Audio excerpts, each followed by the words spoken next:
yango me roi David ne motema ya Nzambe mutu Nzambe benga comme camarade na mabelo azali te kaka roi David ke oyo camarade na ngai me roi David tanga kena ko sangana mwasi batazaki na timbre officiellement marié afuta ki yango de conclusion so ya mwana mpoko lelo ete ozala likambo liko ba ya bongo oyo ezalaka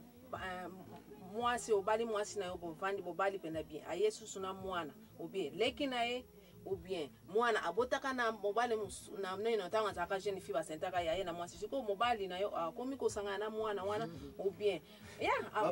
bapaya akomi ko sangana na muana wana pona nini ayebi yete mtabota ye ayebi ke muana mwasi na amengate mnakota ezake sepo yete mtabota ye mezake sera mwasi na yo tanga ye na libala ba amemi ye po yako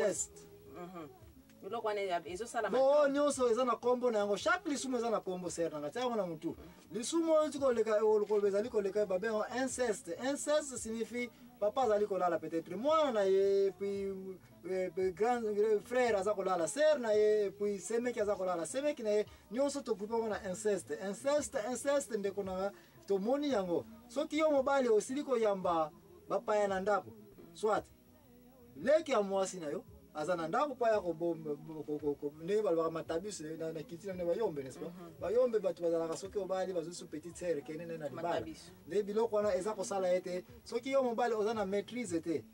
ezana risque mingi ke suka pe oye ko sangana na mwana oyo mwasi na yo abotaki yango baba ndeko na so bayombe baba to bengaka kudia nsusu kudia maki oyo si oyo kama kudia nsusu kudia maki ndeli kama nyonso utiko loba kudia nsusu kudia maki kaka kudia nsusu kudia maki ndeko na ngai zaka conseil comme péché inceste alors soki na ndako na omoni ete mwasi na ayeli mwana une jeune fille lobi zaki mwana mke lelo akomi ko denda na poa ekomi na tolo omoni ete yelele biloko ndenge soko ke inango ezaka ka toujours oke ko toucher mbeta batale bala donc to kotsanga na cadre ba péché oza toujours ko futa yango de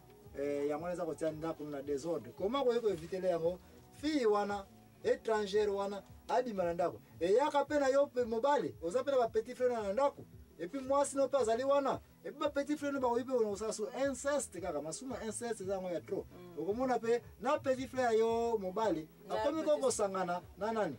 na mwasi na yo ou bien soki ba petite sœur na yo bazana ndako mobile si ba petit frère ne bazana ndako to bana kazi baona bango bakomisi ko se croiser na ndako inceste ka ezali ko salema mama elikambo ndako ni ose peli moto to luka lisumu ezali wapi soki lisumu emonani to ko yiko tindika baona désordre te mais to ko tindika bango kaka na nini na ba changer nzela na bango babima na masumu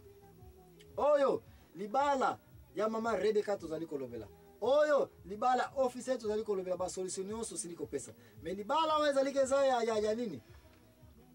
ya Adamu na Eva nzamba pamboli yango te libala tozali kolobela ya Ezau nzamba pamboli yango te libala tozali kolobela ya roi David wono kozwa mwasi ya batu nzamba pamboli yango te conclusion ezaka moko soki place nyonso zali yo mwasi oyebi ete libala na yo ba para balela yo mbongo te conclusion na biso ezali ete bana minute uti koyoka mateya oyo ekonomi nyonso mboka ya ndako boza nango bopanza yango bokende deja ko sala nini ko futa yango tikana peso désavantage na kota mwasi désavantage na kota mobali landa ngai malamu ndeko na yo mama ani mto ko répondre bango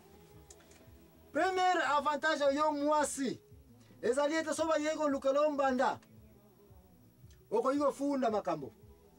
soba yego lukelo mbanda oko yoke na leta bakoya ko benga na mwasi oyo soki ba yego lukelo mbanda eke un jour mobile no komi ko sambela eke il faut motema na Nzambe apesi atoucher ke fatika la na mwasi moko yo mwasi oyo oza na officiellement marié muto kotika na libota wana même soza premier bureau soki ba futela mbongo te mobile oyo bino mbala ko iko chasser bino pe ko bala mwasi ne mususu et puis officiellement wana mwasi na ye couverture mwasi ezaka ka soki ba futela mbongo et pa ba para ya mwana yo mwasi premier avantage kima. Deuxième avantage à reconnaître na église batela bino maboko c'est parce que tangu monte pe na ndaku okotama bolongo na se okobela komba yawe akopozoka question est-ce ngana yebi libala na yo na pambola yango kati na basali na ngaba umbu na ngaba levitiko ba pasteur réponse ezali oui Nzambe akokotela yo si Dieu pour nous qui sera contre nous wana des désavantages na côté ya yo mwasi kota mobali pe désavantages ezali wana premier avantage ezali te mobali nyonso akoya ko toucher mwasi na yo ko se déranger na yo te na yebete osambwe na yebete basakani na makolo na yo me yebaka ete mobali wana d'une part d'une autre akofuta yo place akofutela yo kwa iko za la pauvre na vino lingo kuma pauvre me mobali wana zaki riche ba richesse mobali nyonso na balongoli yango eye pa na yo parce que fa futa yo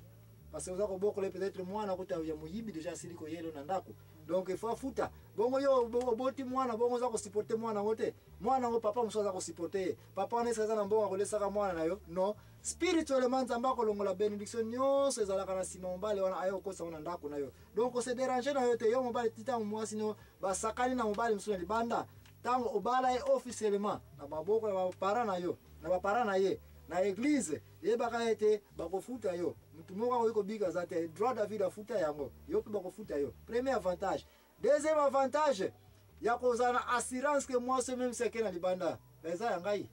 plus soka sakani oyo no funda na leta asakani oyo no funda na ba famille asakani akeya kotika bana parce que ya solo officiellement mwasi na yo ba avantage to yiko bana kolobengo awa tina poko to continue kozala awa ba avantage ko bala eza ya trop conclusion asuka yo jeune ozana un célibataire ko sala erreur ko bala libala te po mobali asala kate depuis tanga kalatina data le timo kile ko sila ko bala eza toujours famille ne fait participer Isaac papa ne a participé na libala oza obligé ko ne ko trouver bande ko ne ba ya ko telo sima boko poko ne ko bala mais mama ili kambo ko kene na crise te ko kene na chômage te soko lingo bala mwasi sala nyonso okende ko sala nini ubien po bana onka yo moko ponga libala na ata yo moko bino mbaleka mwasi mbali bokune mpe ko yoka na ki avant to bala na photo kene pe ba para batsa elembo soki pe bosibo sala yango deja kene nzila nzela mokuse bomi bala na deja bozonga susu na suka na place bouta ba para na bino fubo ko compléter nini mbongo ya libala mama ili kama tuliko insiste awa kokisa mbongo ya libala ya mwasi na yo insiste mbali na bobala na et puis na tango bosisi lokola bozaba chrétienne boko yiko na église bola ta voile te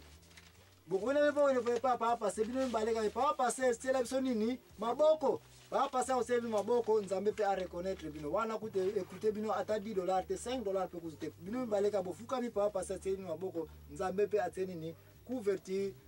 puis Soki parapluie bozipe parapluie soki yeli bino bosema bolongo na senza mako yoka mais libala nyonso zalike parent ba yebi yango te nzambe pe ayebi yango te koko soki yeli bino solution moko ezate nzambe ko kota na kamla bino te ba parent pe ba kota na kamla bino te mwasi pe ko sambo na famille mbali na yo to futle yo mbongo wapi yo mwasi pe ko sambo na famille na bino ke papa na koloba na zula yo atandisu moko te kikuzeiko kizei toko dia kuko vaika Mama ni est-ce que na conclusion suko lingo tire? Bon conclusion ya suko ezali na question nga o na posa kiyo na o répondre kite. Arata ko donc question. Ya. Nga l'impression na koma ba question na répondre toujours. Oye zake tango, Jésus tango alobaki biso no soki to komi na lola to ko zala basi na yi. Mariage ya Jésus na bat. Ozaka na problème yango. Ya. Sina lobaki ba santu katolika. To ko benga bango ba participer na émission. Mais na yebe to lobaki su ele ko za mariage wana go. Ya po ndenge lobaki ba angelo to ko sala ba to ko sala ba to ko sala kola ba ange biso nyo siko ba ange yango neti ba ange nini so iba kombo na bango est-ce que ba ange yango ba kombo na bango ezali ngo ba ange Michael ba ange Gabriel ngaite Bible lobiete Jésus Christ akobala biso na lola biso nyonso basi na mbali n'est-ce pas parce que yo zaka okanga ke biso mbali surtout comme kaka basi et puis Bible le bagete bokobala na lola mabale ko za te population ko za ba angelo siko ngo ba angelo ngo ndengo lo ba angelo Gabriel na ba angelo Michael do ba angelo ngo ba kombo pesa za mibali donc ba angelo kaka mibali baza kuna ba angelo basi bazate donc so na comprendre tante ko supporter kana ke ngai mnaza ko loba ete to ko za loba nzoto ya ba angelo kaka siko poser na question soki ba angelo na yebi baza angelo Michael ba angelo Gabriel ba onse baza ba na mbali bongo ndenge siko biso to za nzoto ya ba angelo bongo Jésus ko bala susu biso to za ba angelo n'est-ce pas bon wana mama ani de place wana ngai ba na ba kabona sai na recherche te na ko yipe na ko se réserver pour na ko répondre question na yebi ke ozonyi ko attaquer biso mibale ke ndenge nini na lole ko zala to ko zala basi ya Jésus bongo biso zolata ba robe et puis ngana kimi na koloba te ba robe ngo ya bino te netka boza kolata kawana biso mibali tolinga biso kolata ba robe na bino te Jésus so ko bala biso toza ko tenir ke libala ngo za spirituel libala netka bino ndenge boza la te ya mwasi na mbale ke toza ko na ba robe na ba bene biso to ko na so ndenge wana te lelo ka ngana yebete na lola ba ko bala biso na Jésus. Et puis au kalenga o lebete bongo siko so ba ko bala bino na Jésus ba ange to ko zanzika ba ange bongo ba ange na pesa ba comme ba ange ba si bazate. N'est-ce pas? Yeah, ba ange azate ba lobeli ka neti kulata ba lobeli ko ba bino mi bade ou bien alors la place na minezate. Ezaka basi kama mtu bako sana lola. So na comprendre bien. Ba wike basi to ko ba mi bade ba ko pe basi. Ya one ba lobi. Jésus ko bala biso ni so na basi na mi bade to ko maka basi na ikaka.